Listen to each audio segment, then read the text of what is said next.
Magandang araw sa inyong lahat. Ngayon po'y Sabado. It's our Strong Family Prayer and Exhortation. Ako po muli si Pastor Gary Romero, ay yung araw-araw na kasama na nagpapadala sa inyo. At tayo po'y dadako na sa panalangin.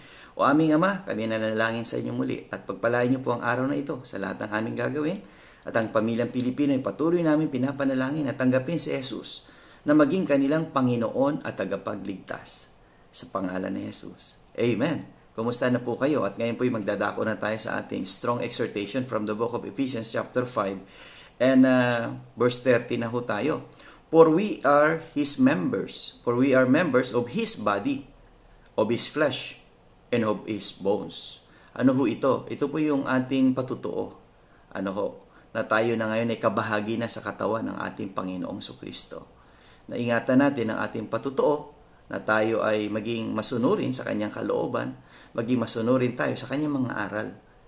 Kinakailangan ay bumalik tayo doon. Ano ang sinasabi ng salita ng Diyos patungkol sa ating buhay na ito? Kasi nga bahagi na po tayo ng katawan ng Panginoon ni si Kristo. Kinakailangan mamuhay tayo na tunay na bahagi ng katawan ni Kristo.